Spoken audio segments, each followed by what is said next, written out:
Muito bem, um bom dia. Mais um encontro do livro Nova Consciência, Altruísmo e Liberdade. Qual é o encontro, Cris? Esse livro é o 18º e é o encontro de geral de número 210. 210, 18º encontro deste livro. Eu vou ler um verso e depois a Nina vai fazer a leitura de hoje. Ó Sol, tu fulguras sobre a minha cabeça.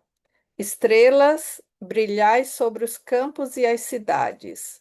Animais, agitais e movei-vos sobre a terra-mãe. Plantas, viveis pela força da terra e do sol.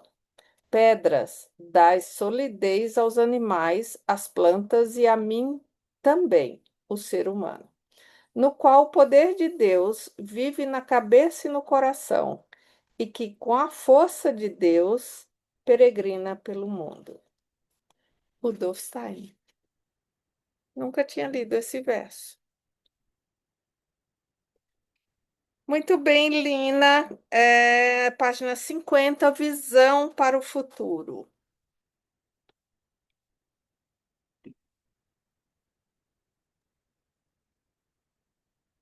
Visão para o futuro. O domínio radiante de Micael será seguido por uma época escura e terrível, que terá início em 2400 depois de Cristo. Hoje, juntamente com Micael, outro deus assumiu o domínio. É o deus Mamon. Para o ocultismo, Mamon não é apenas o deus do dinheiro. Ele é, na realidade, o guia de todas as forças inferiores e negras. Seus exércitos não atacam apenas as almas humanas, mas também os corpos físicos humanos, a fim de destruí-los. Não é à toa que hoje se fala tanto em bacilos, pois no futuro eles exercerão a supremacia de uma maneira terrível. Quando essa época se aproximar, conflitos e guerras entre irmãos se alastrarão e os pobres corpos humanos definharão atacados por doenças e epidemias. O sinal do pecado será estampado nos corpos humanos. Nessa época, outro arcanjo assumirá seu domínio, Orifiel.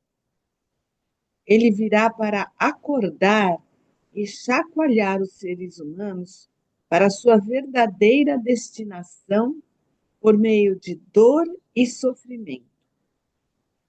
E para esse acordar acontecer de maneira correta, um pequeno grupo de seres humanos precisa ser preparado agora, sob a condução de Micael, a fim de poder conduzir a humanidade para fora da miséria terrestre, em direção ao lado espiritual. Quem hoje sente o impulso de participar da vida espiritual é designado para servir ao arcanjo Micael e, com ele, aprender como poderá, no futuro, de maneira correta, servir ao arcanjo Orifiel. Um sacrifício será exigido àqueles que se dedicam à vida espiritual. Apenas sobre essas condições é legítimo querer receber a iluminação para a vida espiritual ao se colocar a serviço da humanidade. Nossa, essa postura é bem forte, né? Dentro de 400 ou 600 anos, esse pequeno grupo de seres humanos que está sendo preparado atualmente servirá ao arcanjo Orifiel a fim de salvar a humanidade. Para isso poder acontecer, precisamos trabalhar com toda a seriedade a fim de cumprirmos a nossa tarefa de maneira adequada. GA 266/1, Munique, 5 de dezembro de 1907, página 283, tradução livre. Então, quem que é? Vamos falar só um pouquinho aqui. Quem que é esse Orifiel, né? Ele faz parte da oitava hierarquia, né, dos arcanjos e está associado ao planeta Saturno. É, E Saturno é aquele que, na mitologia grega, é o Cronos, que ele faz todo um apanhado na biografia, leva 29 anos para dar a volta, né, na Terra, e quando ele volta, a pessoa tem essa fala, né, tem a passagem de Saturno que vem com muito caos, né, nesse sentido. Então,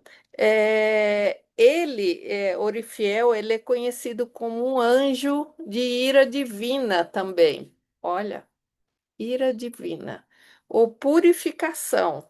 E o papel dele está ligado ao renascimento e à renovação após períodos difíceis, que é o que ele fala aqui. Esse um período da humanidade, época escura e terrena que a humanidade vai estar passando depois de 2.400 anos. Então, o Steiner fala que ele atua em tempos de profunda decadência da humanidade.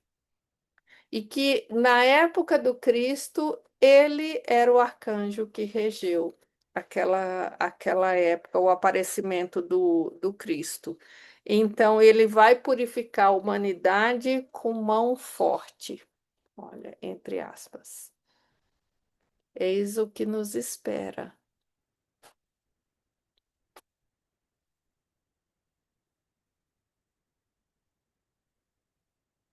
Muito bem.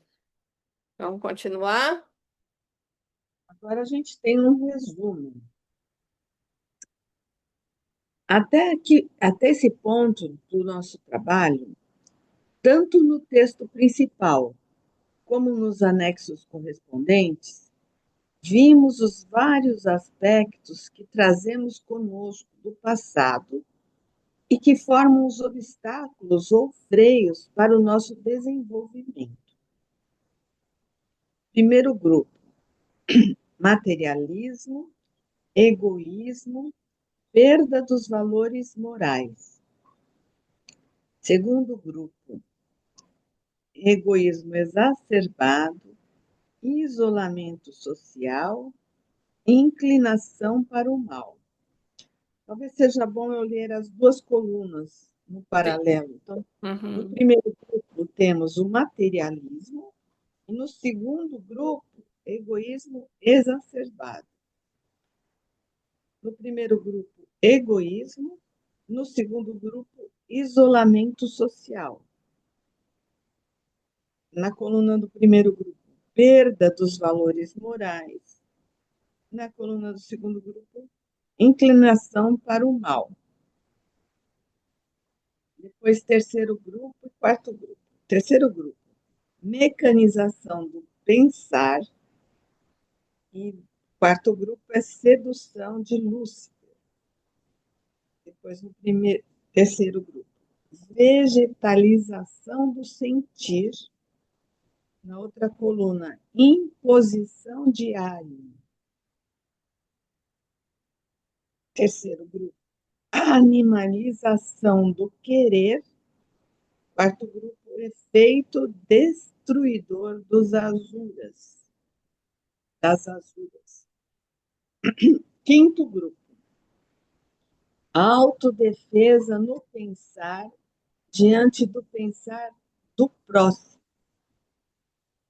julgamento do outro por simpatia e antipatia no sentir, elevado para atração ou aversão no querer. Estes são os aspectos que devemos trabalhar a fim de podermos enfrentar os desafios que temos pela frente, já enumerados no capítulo 3 deste livro. Olhando de um lado para o que trazemos conosco do passado e, de outro, para o futuro, para os desafios da alma da consciência, chego à conclusão de que a tarefa é grande demais, de que não temos toda essa potência para realizar uma tarefa deste tamanho sem ajuda. Mas onde podemos buscar ajuda? Aí a gente vai para o item 7. O que urge? Em sua palestra de 10 de outubro de 1916, em Zurique, intitulada Como a miséria anímica dos tempos atuais pode ser superada, Rudolf Steiner dá algumas indicações importantes sobre a direção que devemos seguir para a conscientização das pessoas em grande escala. Nessa palestra, ele descreve como os modernos meios de comunicação afastaram cada vez mais o ser humano do outro. Antes do início do século XV, as pessoas, para esclarecer alguma questão pendente, eram obrigadas a se encontrar pessoalmente, olho no olho. Por meio desse contato, poderia surgir ainda um interesse pessoal, do qual poderia emergir a confiança mútua. Com o advento dos novos meios tecnológicos, o contato direto foi cada vez mais substituído por contatos indiretos. É preciso lembrar que, na época de Rudolf Steiner, existiam apenas os primeiros 3 itens da lista, que é o primeiro, segundo e terceiro grupo. No século XV, impressão mecânica de livros, Gutenberg, 1398, 1468. No século XIX, invenção do telefone, Graham Bell, em 1874, 1922. E no século XX, invenção do automóvel, trânsito com contatos negativos. No século XX, televisão. Ainda no século XX, internet. E no século XXI, celular, que fazem selfies. No caso de todos os itens mencionados, podemos verificar uma contribuição importante para a facilitação da troca de informação. Porém, trata-se de uma informação distante da essência do ser humano. Recebemos muita informação, mas cada vez menos comunicação. E somente a comunicação pode gerar confiança. Um exemplo concreto de todos podem verificar pessoalmente. Um exemplo concreto que todos podem verificar pessoalmente. O desenho abaixo representa uma família composta de pai, mãe, 3 filhos, após o jantar, em diferentes épocas reunidas. Então, agora eu vou ver se vocês veem a imagem. A primeira época, está dando para ver? Sim, A segunda, a terceira. Então, a gente tem aqui, em 1960, é uma estrela, né? A família reunida conversando sobre as experiências do dia. A visita do vizinho é bem-vinda nesse contexto. Em 1970, chega a TV. A televisão dominou o ambiente familiar. A visita do vizinho é um incômodo. E no ano 2000, a TV em diferentes espaços, cada um em seu espaço, com seu tablet, o seu programa, e a visita do vizinho não existe mais. A falta de comunicação gera isolamento, o isolamento gera distanciamento, o distanciamento gera desconfiança, a desconfiança gera medo, o medo gera necessidade de poder, imposição, o poder destrói o tecido social, o resultado final é a psicose coletiva, que leva à guerra de todos contra todos. Um tem medo do outro. A saúde do tecido social depende da confiança mútua, Rudolf Steiner. A fim de fazer frente a essa dolorosa, mas indispensável situação, a ciência espiritual oferece uma série de providências concretas e necessárias, as quais podem conduzir a humanidade pela fase do desenvolvimento da alma da consciência. Rudolf Steiner deu um título para a palestra acima mencionada, que já contém a solução oferecida e que deverá fazer parte dos objetivos da escola do altruísmo. São eles: a compreensão social do homem, a liberdade no pensar, o reconhecimento espiritual. Na mesma palestra, ele explica o significado de cada item. A compreensão social do homem. Nesse item, precisamos despertar o interesse pelo ser humano. Existirão pessoas imbuídas de ciência espiritual que terão um certo talento para ensinar outras pessoas sobre os diferentes temperamentos e características do ser humano. A psicologia prática tirada da vida, baseada em fenômenos que cada um pode observar, desperta o interesse pelo ser humano. Até agora, aparecem apenas ideais abstratos e teorias impraticáveis sobre a felicidade dos povos e da humanidade. Mas aqui não se trata, em primeira instância, de formar associações e seitas com programas, mas se trata de difundir conhecimento prático que permita que o ser humano seja conhecido com suas características, fases da vida, etc. Conhecimento prático, interesse prático pelo ser humano. É isso que urge nos tempos atuais. Ainda estamos distantes disso.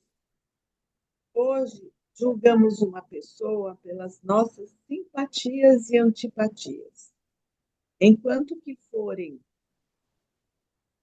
os nossos parâmetros para julgar uma pessoa e não a aceitarmos como ela é, não teremos condições de avançar no conhecimento prático do homem.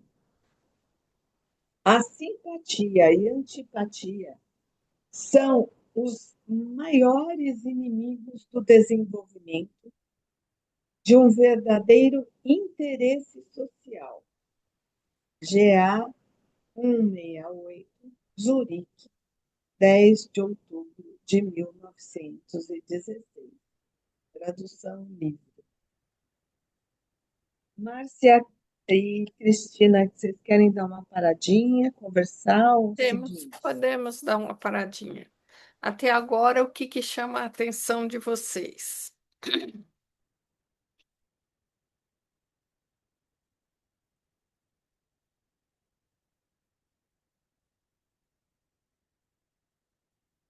O Daniel está concretizando o que está acontecendo, que a gente está percebendo, mas não está tomando nenhuma providência, né? A gente está percebendo essa transformação da família, essa desagregação, mas o que, que a gente está fazendo com isso? Né? Eu vejo comunicação, né? Tem alguns grupos fazendo algo, que são os estudos de antroposofia, né? Que acontecem em vários grupos, mas fora isso eu não vejo providências a respeito. Sim.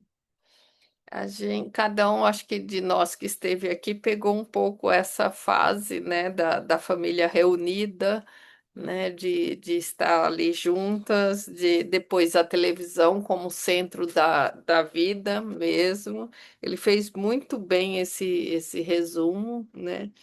E nesses dos anos 2000 em diante, veja, cada um, né, no seu espaço, cada vez mais isolado, cada vez mais é, uma individualidade em que o egoísmo de fato fica ali sacramentado, se a gente puder falar assim, né? Porque cada um está no seu próprio espaço, no seu próprio mundo, no seu próprio universo, né? Não tem mais essa interação.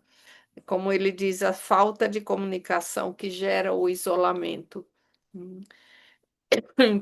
E ainda traz, somente a comunicação pode gerar confiança. Mas como que a gente vai gerar confiança se a gente é permeado por informações? Eu tava lendo uma reportagem que dizia, que falava um pouco isso sobre jovens que cada vez mais elas continuam engravidando na adolescência. E aí eles dizem, bom, informações elas têm muito, muito, muito, muito, têm acesso à informação, muito mais do que nos anos 60 ou nos anos 60 que tinha essa informação. Mas continua hoje um número de gestantes, adolescentes muito alto ainda. E o que que é isso, né, dentro desse lugar, né, dessa, se não é informação, eles têm, mas não comunicação. Olha que interessante isso, né? Então, quanto que a gente, todos têm acesso, sem exceção, todas as pessoas têm muito mais acesso à informação, ao conhecimento do que se tinha antes, mas não tem comunicação. Não existe comunicação nas famílias, entre as pessoas, não existe. Os pais não sabem o que está acontecendo com seus filhos, né? Tem, Exatamente. tem um livro que se chama A Geração do Quarto, que o psicólogo entrevista 3.000 crianças, um número enorme de jovens, né? E tem a fala desses jovens, muitos falando que querem morrer.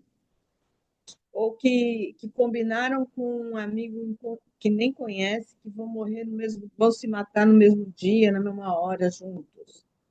Uma coisa absurda, que os pais não têm a menor ideia do que está se passando com os jovens, né? E cada vez mais a doença psíquica aparecendo, né? Sim, Que é uma doença da alma, né? sim, sim. É assustador isso mesmo. Assustador. E outra coisa é dirigir bicicleta, moto, sem parar no farol e ainda olhando para o celular. Uhum. Aqui na minha esquina é direto, é uma coisa assim, impressionante. A pessoa não tem a menor noção de que eles estão num veículo perigoso. É. Então, assim, eu não vejo Parecem abduzidos, né? mas eu não vejo assim ações concretas sendo conduzidas para sanar isso. Vamos ver. Vamos olhar. Algo deve estar acontecendo, só que a gente ainda não é tão relevante a ponto de estar da gente não ver. É lógico que isso é o que predomina hoje, né? Isso é o que acontece hoje. Mas a gente pode olhar que pequenas ações já acontecem, senão a gente entra nesse pessimismo, né, e que não tem solução, e aí a gente também afunda numa escuridão. Então, sim, já acontecem pequenas situações, ou já existe, tá? Então, para a gente não ficar só, que vai dando um desespero, né, nesse lugar. No nosso pensar e no nosso agir, né? É, Qual que é a esperança? isso. Vamos em frente. Vamos em frente. E em ações, peço desculpa, e em ações, o que é que eu posso fazer para, claro, eu posso pensar e refletir e sentir, sei lá, compaixão, empatia, o que seja, mas eu posso fazer muito mais para transformar isso, é a minha questão. Né? Então, eu acho assim que TV, a gente hoje tem uma gama enorme de possibilidades de assistir isso, aquilo outro. Tem que combinar, vamos todo mundo assistir tal programa, porque pelo menos dá margem para conversar depois, né? Ou fazer leitura, né? Fazer uma leitura que seja de 5 minutos numa roda, que dá margem para conversa. Então, tudo isso a gente já tem, já acontece. Nós temos, a gente mesmo está aqui reunido hoje, nesse lugar, lendo um livro com um interesse comum, trocando ideias, fazendo esclarecimentos. Então, sementes já estão brotando, né? Mas é lógico que a época, como ele fala, os anos 60 era de um jeito, 70, 2000, 2025, então imagine, é a época atual. Então, a partir disso, então, o que cada um vai estar fazendo? Então, aí eu acho que a gente pode voltar, senão a gente fica na impossibilidade de ação. Dizer assim, ah, não, nada acontece no mundo, e a gente fica na- vai dando o desespero. Mas a gente pode olhar que sim, ações estão sendo feitas e da parte que me cabe, o que eu faço, né? Então, qual é a semente que eu vou espalhando aqui, para a gente não entrar nesse lugar, né? Aí, certo? E ele dá aqui a dica, olha, o que precisa: conhecimento prático, interesse prático pelo ser humano. É isso que urge nos tempos atuais. Vamos lá no Liberdade no Pensar.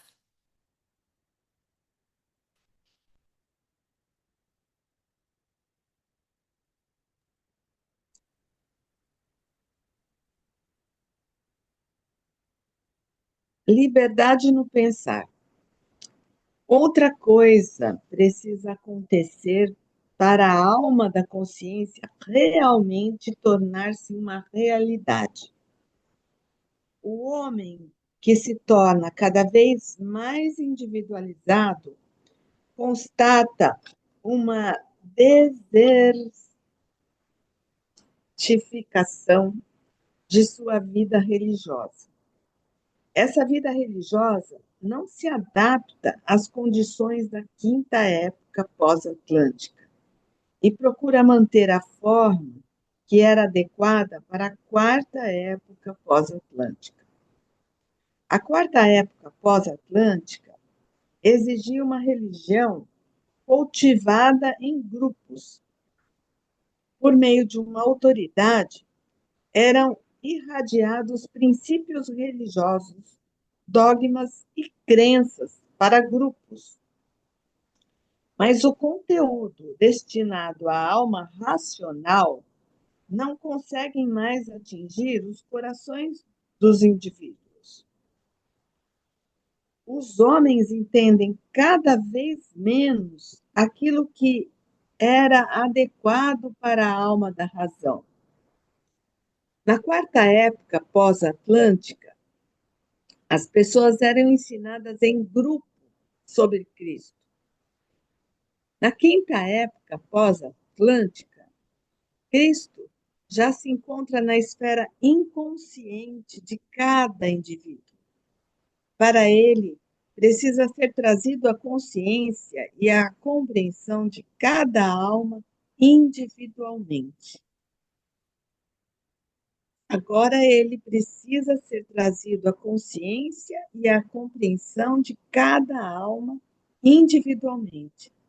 Isso não pode mais acontecer por meio de imposição de dogmas, princípios e normas rígidas. Deve acontecer por meio da livre assimilação de informações a respeito de Cristo. E, nesse sentido, deve haver uma tolerância cada vez maior com relação à vida religiosa de cada um. As religiões baseadas em confissões, dogmas e normas sufocarão uma verdadeira vida religiosa. Fazemos a coisa certa ao transmitirmos informações que deixam o outro livre em seus pensamentos. Por exemplo, nos primeiros séculos após o mistério do Gólgota, certas informações a respeito de Cristo eram importantes. Nos séculos seguintes, as informações importantes eram outras, e também existiam outras religiões. Tentamos iluminar o cristianismo a partir dos mais diversos pontos de vista. Dessa maneira, trazemos para cada alma aquilo que ela necessita para seu próprio aprofundamento, deixando-a livre, totalmente livre. Isto é liberdade no pensar. GA 168, Zurique, 10 de outubro de 1916. Tradução livre.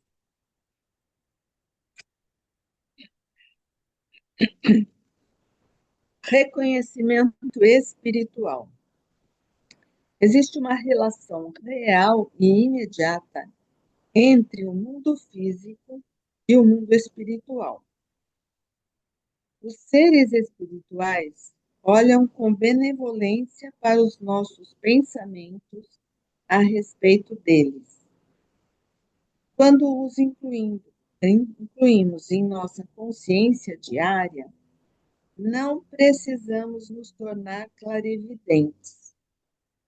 O que importa para a atualidade da alma da consciência é ter conhecimento do mundo espiritual. Sem o reconhecimento espiritual, não será possível realizar os dois primeiros ideais aqui mencionados. Ao estudarmos a ciência espiritual e pensarmos nas hierarquias e nos preocuparmos com elas, elas poderão nos ajudar. A relação que estabelecemos com os seres das hierarquias nos dá a segurança do julgamento correto, independentemente das autoridades instaladas no mundo físico, porque aprendemos a enxergar todas as questões em um contexto mais amplo do que é possível com a consciência apenas terrestre. Compreensão social. Liberdade no pensar e reconhecimento espiritual são os três grandes desafios da alma da consciência. Estes são os três grandes focos para a quinta época pós-atlântica.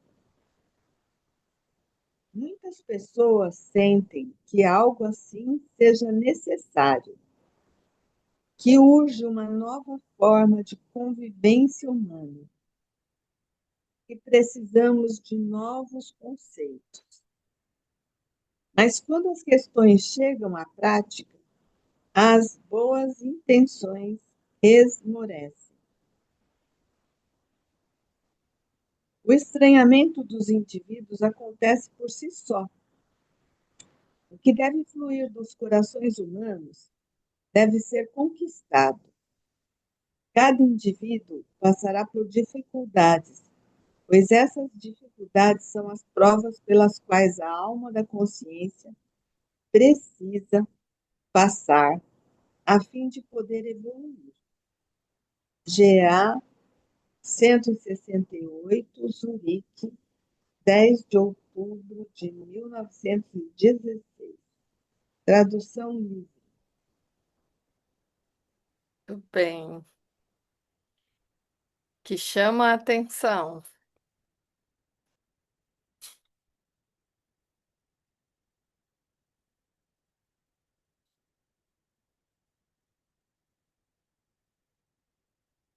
E vem que esse estranhamento está acontecendo muito, né? Se é de direita, então eu não converso com você. Se é de esquerda, então eu não converso com você. Esse diálogo que antes existia, né? Um primo de esquerda era super bem-vindo, querido, amigo. Um primo de esquerda e outro de direita eram amigos. Hoje em dia são inimigos, não se falam. Esse estranhamento está muito forte assim, né? Aconteceu agora, recente, né? Uhum. É. Cada vez mais a gente vai vendo isso que tem a ver com essa a individualidade, que é o meu jeito de pensar e é o meu jeito, é o que é correto e acabou. Então, mas a proposta que ele faz aqui é como eu me abro para o outro sem olhar para simpatia e antipatia, né? Ele não isso precisa mudar, a simpatia e a antipatia, para que eu possa, de fato, olhar para o indivíduo como ele é, né? Sem que eu entre no julgamento para com a pessoa. E isso, principalmente esse ano, para nós aqui no Brasil, vai ser exigido cada vez mais. Então, quando você diz, olha, isso acontece, sim, acontece. Mas da minha parte, o que que eu faço? Então, a gente vai olhar, porque senão a gente vai julgar outras pessoas e aí a gente vai se ver impossibilitado de fazer qualquer coisa, né? De não fazer uma mudança. Então, está em nós aqui essa olhar para o outro, olhar para o ser humano, senão, de novo, a gente fica só no que acontece no mundo, e que a gente não pode fazer nada mais dentro do nosso talvez a gente não possa fazer lá no grande, nas grandes decisões mundiais, como a gente vê agora, essa guerra entre os Estados Unidos e o Irã, a gente não consegue fazer lá, mas o que que eu posso ampliar aqui do meu mundo, o que eu posso irradiar para esse mundo? Né? Aí talvez a gente comece a olhar a parte que nos cabe para contribuição, né, nesse sentido. E a solução é essa coisa do reconhecimento espiritual mesmo, né? Você está falando de eu para eu, né? Eu Isso, quero saber o eu do outro. Eu não quero saber, né? Eu é, quero me comunicar com o eu, é, não com, né? Tem uma isso, bem, eu, né? Não vou ficar simpática ou antipática, mas o espírito, né? sim, i- Tentar reconhecer esse espírito. isso. Essa é uma tarefa que cada um de nós pode fazer na convivência com o outro. Cada um de nós pode. A outra coisa que ele propõe aqui, veja, ele traz aqui a ciência espiritual oferece providências concretas e necessárias que podem conduzir a humanidade. Então, cada um de nós que tem a antroposofia no nosso coração, então está aqui o que a gente pode trazer para isso, para que a gente contribua para o desenvolvimento da alma da consciência. Essa compreensão social, a liberdade no pensar e o reconhecimento espiritual. Então, como que eu posso fazer isso? A partir da compreensão, ele diz: simpatia e antipatia são os maiores inimigos. Então, se eu tenho como pano de fundo essas três tarefas, digamos assim, eu vou vigiar e orar, né? Assim que diz, para que no meu dia a dia, nas minhas ações, eu possa ter esse conhecimento do outro sem que eu desenvolva, e não é fácil isso, o julgamento da simpatia e antipatia, porque a todo momento nos é exigido isso, né? E aí você silenciar, você dar um passo para trás e ter esse interesse prático pelo outro é uma tarefa que é nossa, não é só da sociedade, é da sociedade, mas passa a ser nossa a partir do momento que a gente tem, nos é esclarecido isso aqui. Na liberdade do pensar, a mesma coisa. Como é que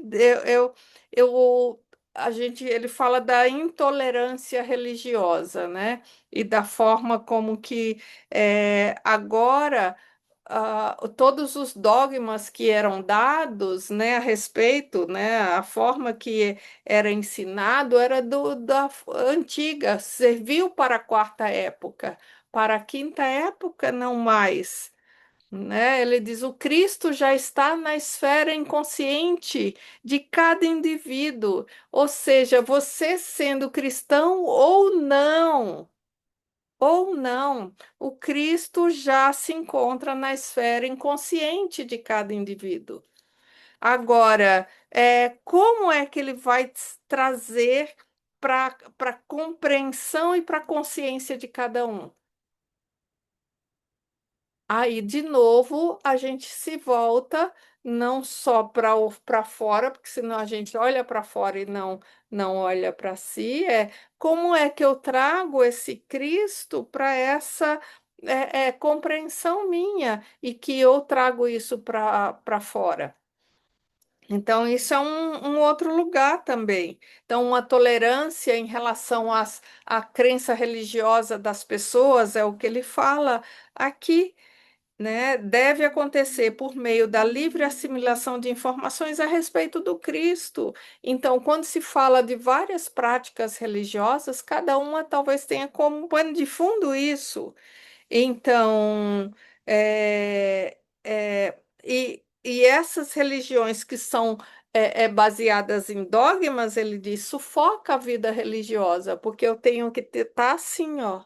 Eu não posso fazer isso, eu não posso fazer aquilo, eu não posso. Tem vários dogmas, não está isso a serviço. E o outro, o reconhecimento espiritual, quando incluímos em nossa consciência diária, olha o que ele diz: os seres espirituais olham com benevolência para os nossos pensamentos a respeito deles, quando a gente inclui em nossa consciência diária. Então, de novo, ele está fazendo um chamado não só para a sociedade como um todo, mas para cada indivíduo. O que eu faço a partir disso?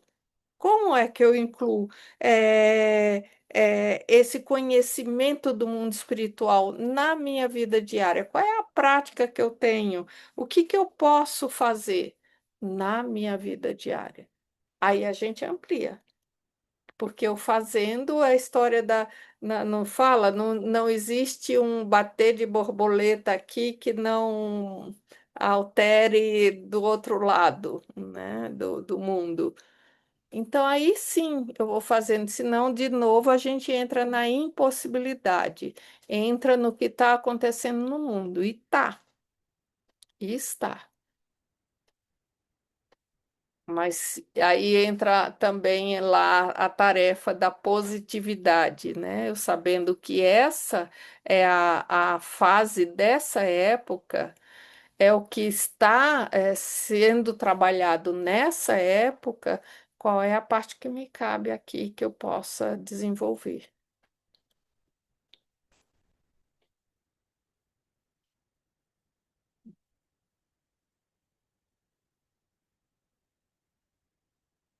Que mais? E vocês? E vós outros?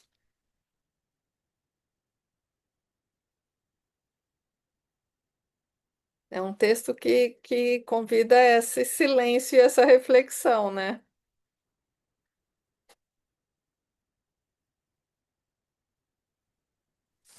Muito, muito silêncio mesmo, né? É um pensamento mesmo que a gente tem que re- re- revirar ele na cabeça da gente. Realmente é isso mesmo, viu? Pois é.